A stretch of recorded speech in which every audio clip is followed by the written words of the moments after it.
Intense U.S. efforts are underway to broker a ceasefire between Israel and Hezbollah in Lebanon. The Security Cabinet met overnight to consider the conditions. ILTV's Ariella Lahiani has more.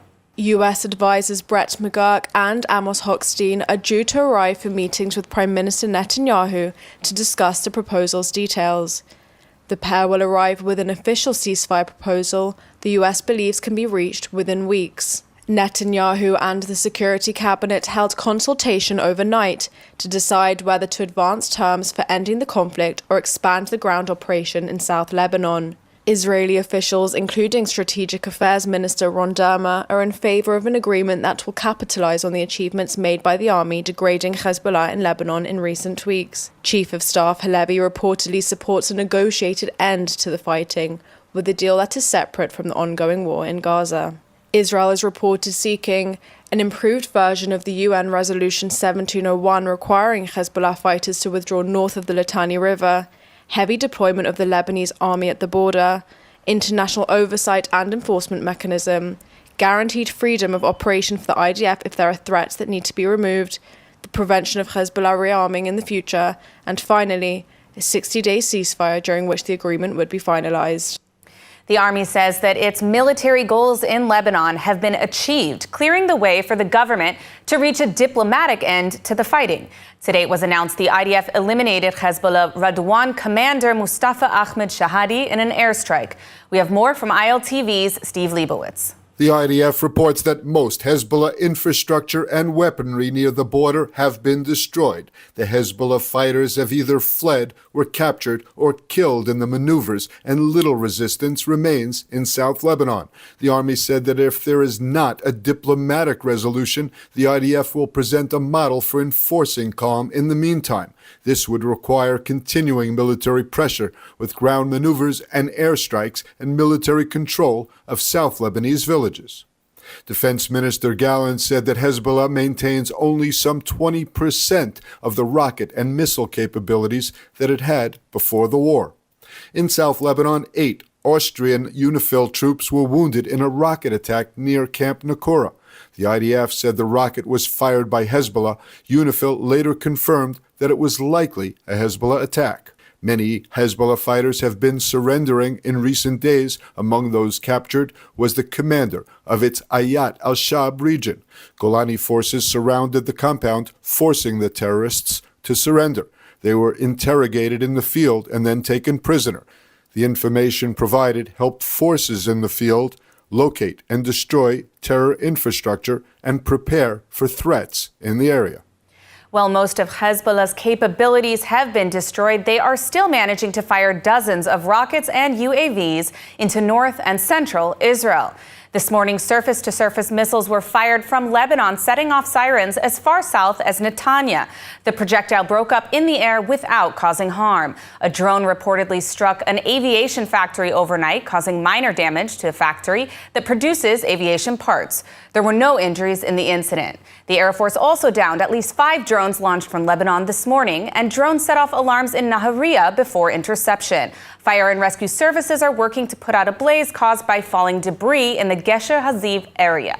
In the afternoon, there were multiple rocket barrages targeting northern Israel in the Golan Heights, Haifa, and Akko areas, injuring 2 in Metula.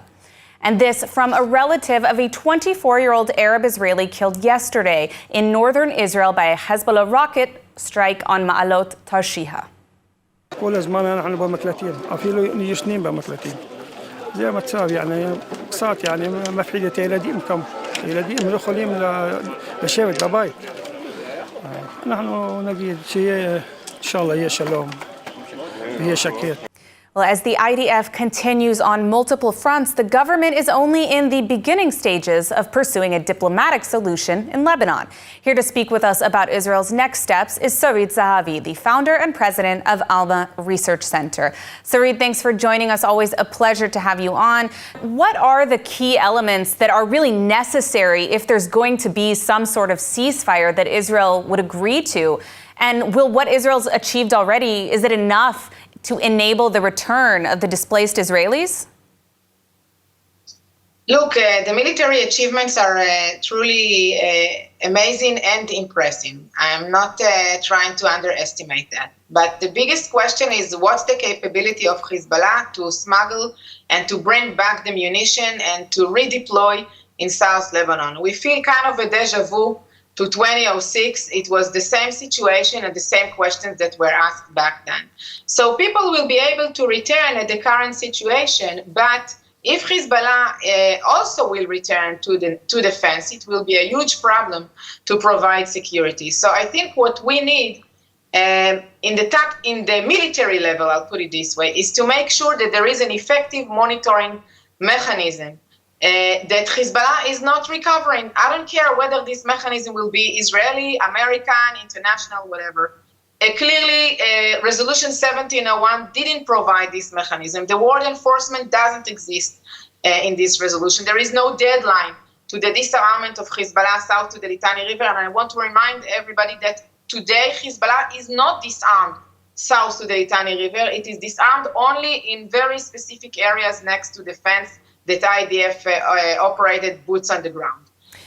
Second, I think we should demand from the state of Lebanon a change of stance with regard to what is Hezbollah in Lebanon, because in the whole world, Hezbollah is considered a terrorist organization. It is designated all over the world. In Lebanon, it is a legitimate political party that participate in the decision-making in the government of Lebanon. This is unheard of. And as long as this is the situation, I don't think we will see a true change in Israel's northern border or in the Lebanese south.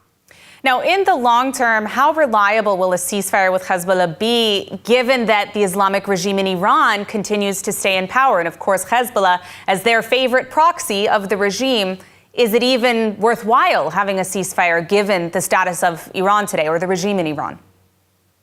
So I'm very happy for this question, to tell you the truth, Emily, because I think this is the second part of what's needed. Iran made a decision which was not obvious once Hezbollah disappointed it and performed, I would say, poor performance with regard to what Israel did to it, okay, with killing its leadership and killing the commanders, etc. But Iran made up its mind, and Iran decided to continue the support to Hezbollah. Iran decided to preserve Hezbollah in Lebanon as an asset and to try to help it recover. Iran decided to be involved in the most tactical levels. This is what I believe, that this is what is happening. That's the only, by the way, explanation to the fact that we still see functioning command and control in Hezbollah, since there is an involvement of the IRGC. So definitely, as long as we are not dealing with that, we are not solving the problem. And this is even by only discussing the Lebanese front without even mentioning what's going on from Yemen and Iraq and Syria, etc. Absolutely. Well, unfortunately, we are out of time, but thank you as always for joining us, Sarit Zahavi. Thank you. And moving on, do you want to transform your love for Israel into a meaningful action? ILTV is proud to partner with Blessed by Israel, a company that brings you extraordinary products handcrafted by the brave pioneers of Judea and Samaria. Every purchase supports their mission and strengthens Israel's heartland. Let's take a closer look at Blessed by Israel and how you can make a difference today. Support Israel with every purchase you make from Blessed by Israel. The goods they offer from families of the biblical heartland are more than just wonderful products. They're a statement of solidarity and an investment in Israel's future. When you shop at blessedbyisrael.com, you stand against boycotts and uplift the resilient pioneers rebuilding their homeland.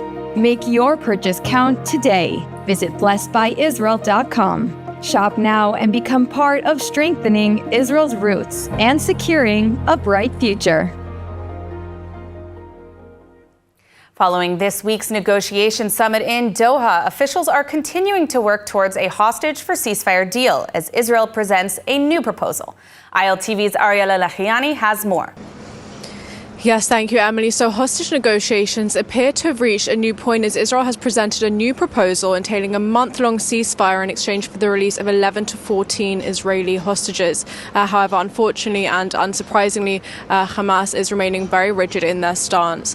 Take a look. Negotiations to secure a ceasefire and release hostages held by Hamas have reached a critical juncture. A new proposal from Israel, reportedly presented by Mossad chief David Barnea in Qatar, would see a month-long ceasefire in exchange for the release of 11 to 14 hostages, prioritizing women and the elderly. Qatar and Egypt, with backing from the US, are actively mediating. Qatar's foreign ministry has committed to working with the Biden administration until the last minute, regardless of US election outcomes, to reach a resolution. Recent discussions in Doha included CIA Director William Burns and Qatari Prime Minister Mohammed Al Thani, focused on a mini-deal to build trust and pave the way for a full-scale release of all hostages. But Hamas remains steadfast. The group has indicated it would only agree to a deal if it includes a full ceasefire and complete IDF withdrawal from Gaza, despite hopes that recent events, including the assassination of Hamas leader Sinwar, might soften Hamas's stance. Officials say that they've seen no change. Efforts have been complicated since August, when Hamas executed 6 hostages, including Israeli-American Hirsch Goldberg-Polin, ending an earlier negotiation phase. Officials now hope that the current push, with careful phase proposals, will open a new path forward. The families of 101 hostages await news, as these talks could represent a turning point. For now, all eyes are on Doha and Cairo, where further meetings may bring clarity to whether this latest proposal will finally lead to action. Well, despite the efforts of the Islamic regime in Iran to cover up the damage caused by the most recent Israeli strike on military sites in Iran, satellite imagery surfacing after the fact is showing the IDF succeeded in their mission, targeting missile production facilities of the IRGC. Let's take a look. After Israel's strike on IRGC targets in Iran, the Islamic Republic of Iran is doing all they can to hide the damage. In the immediate aftermath of the strike, the regime threatened their own citizens with 1 to 10 years in prison for sharing footage of the strikes on Iranian soil. But the regime's threats couldn't stop satellite imagery from proving the IDF's success in taking out key missile production facilities in Iran. High-resolution images obtained by Planet Labs PBC from the base in Sharud, which also hosts the regime's space program, show damage to an IRGC base used for ballistic missile construction and rocket launches. In the photos, a central major building was destroyed and an additional 3 small buildings to the south of it were also damaged. Until now, the regime has acknowledged IDF strikes in more central provinces. However, this base is in the rural Semnan province, indicating Israeli strikes were wider than initially reported. Additional satellite imagery from 2 bases near Tehran also shows damage to ballistic missile production, including the facilities which produce solid fuel for the ballistic missiles, and Israeli strikes also took out radar systems used to guide ballistic missiles. On Tuesday, IDF Chief of Staff Herzi Halevi reiterated Israel's preparedness to strike regime sites that the IDF did not strike the first time, such as nuclear sites or oil fields, should the regime retaliate against the Jewish state. The Defense Ministry has announced that the laser-beamed Iron Beam interception system will become operational next year. ILTV's Steve Leibowitz has more. Iron Beam will be state-of-the-art in rocket interception. The Defense Ministry said the system will be fully operational in 2025 to join Israel's protection in its multi-front war. The Defense Ministry signed a 2 billion shekel contract with Israeli developers Rafael and Elbit. The system uses lasers to intercept rockets and drones for a fraction of the cost of Iron Dome. If there's a steady source of energy, it never runs out of ammunition. The agreement includes a significant increase in the rate of production in order to supply the laser systems on time and at a high rate. The Iron Beam is not meant to replace the Iron Dome or Israel's other air defense systems, but to supplement and complement them, shooting down smaller projectiles and leaving larger ones for the more robust missile-based batteries, such as David's Sling and Arrow systems. The ministry called Iron Beam an effective, accurate, easy-to-operate tool that is significantly cheaper than any other existing means of protection against the threats Israel faces. Since the start of the war last summer, more than 26,000 rockets, missiles, and drones have targeted Israel on multiple fronts. Following the Israeli Knesset's vote to ban the UN agency UNRWA, Israel is facing increasing criticism from the international community, even after UNRWA's links to Hamas have been exposed in recent months. Despite the controversies, UNRWA has failed to reform their more radical ties, which included employees who took part in the October 7th massacre, school textbooks which praise and incite violent anti-Semitism, and UNRWA facilities being used to store Hamas weapons. Now, here to discuss the situation is Dina Rovner, the legal advisor for UN Watch. Dina, I want to thank you so much for joining us today. I would love to start by getting your take on the legal argument here. The UN is already condemning Israel's new bill outlawing UNRWA, some calling it justification for expelling Israel from the UN. Is Israel within their legal right to do what they're doing, and why? Yeah, well, first of all, thank you for having me, Emily. It's great to be on your program. And in response to your question, certainly Israel is within its legal rights. I mean, no country should be forced to accept an organization operating within its territory that threatens its very existence and the safety of its citizens, whether it's a UN entity or otherwise. And that's exactly what UNRWA is. You know, I've heard UN humanitarian officials like the Secretary General Antonio Guterres, UNRWA Commissioner General Philippe Lazzarini, and the High Commissioner for Human Rights Volker Turk saying things like, this is a violation of the UN Charter. And my response to that is no, the opposite is true.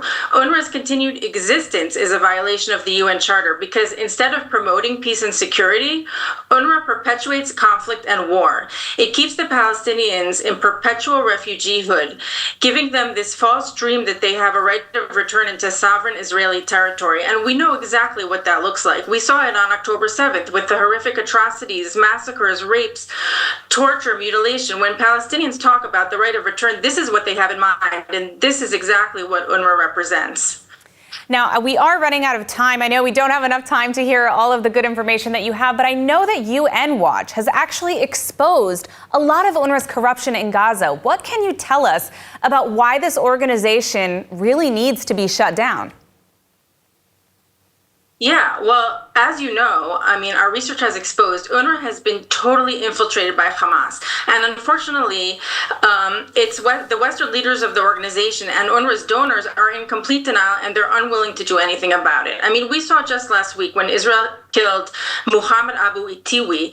This was an UNRWA employee who was also at the same time a Hamas commander who led the raid on that Re'im shelter where Hirsch Goldberg Polin was his arm was blown off and then he was taken hostage into Gaza.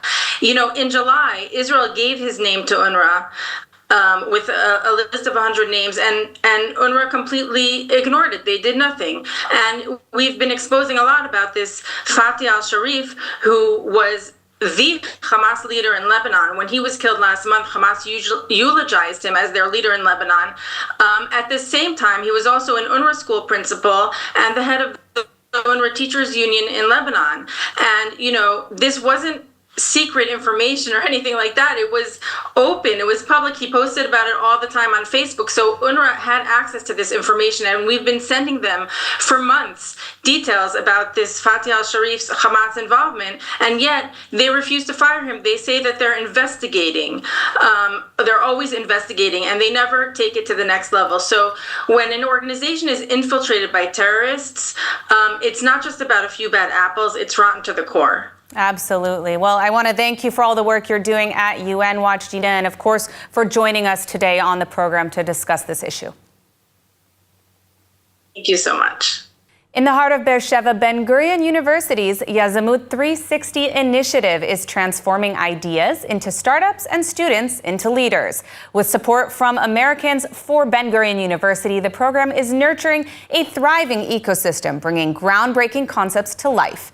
To find out more, make sure to scan the QR code on the screen and take a look.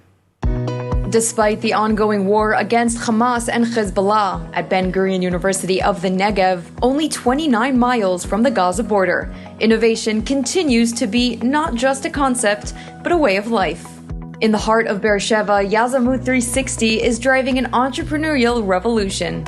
Supported in part by the generous gifts of Americans for Ben Gurion University donors, Yazamut 360 is cultivating a dynamic ecosystem where ideas are nurtured and leaders are born. Gary Debody, a visionary leader and former board member for the Americans for Ben-Gurion University, combines corporate and philanthropic expertise to drive innovation and academic excellence. His dedication to empowering future entrepreneurs through programs like Yazamut 360 has been key to the university's success in turning ideas into real-world solutions. Yazamut 360 is a really innovative program that's in constant growth and constant innovation, and they're really showing how you can take the startup nation and bring it to the academic environment and really build on that, helping the students grow as well as creating great solutions for worldwide problems. One of Yazamut 360's flagship offerings is the Leaders Program, which immerses students in the entrepreneurial journey, guiding them from the spark of an idea to the creation of a viable startup, with mentorship from industry experts every step of the way. Participants finish their studies with more than just qualifications. They gain a head start in launching their careers. The diversity of the things I did outside of my studies just giving me the edge in the high-tech industry, that I did more than just the basic. At the core of Yazamut 360 is Cactus Capital, Israel's first and only student-led venture capital fund. With $1 million at their disposal, these young venture capitalists are gaining hands-on investment experience, bringing innovative startups to life right on campus. When they eventually graduate, they are so much more experienced. They have a great story to tell when they have those job interviews, saying, I initiated something, I tried it, I got inspirational learning, I started something, I got funding, I worked on a startup, I pulled together a team. So many things that you just can't learn through a textbook. The Ben-Gurion University Innovation Lab provides students with the opportunity to work on cutting-edge projects in fields like AI, cybersecurity, and biotech, supported by partnerships with industry leaders. Yazamut 360 hosts numerous workshops, hackathons, and networking events throughout the year. Again, if it was investing or if it was even about confidence and being CEO. We brought a CEO of Oppenheimer here in Israel, which was really impressive. It elevates the girl. It gives them a stronger feeling. Knowledge is power, and that's the big thing about this program. BGU has been executing on David Ben-Gurion's vision since its inception. And today, all three campuses are really a network of collaboration. So they work together in a lot of ways. And they're really working on a number of different issues, from everything from food and water scarcity to cybersecurity to robotics to climate change. So they're just an unlimited number of areas where they're contributing to the world's problems, solving the world's problems. We learned how to take an idea from just an idea to a real startup. That is the essence of the program, because they just let you do whatever you want and they help you when you need it. Partner with Americans for Ben-Gurion University and support Yazamut 360. Scan the QR code to help build the future of the State of Israel. I call Yazamut 360 the special sauce that really makes BGU amazing. And when you take Yazamut 360 and you have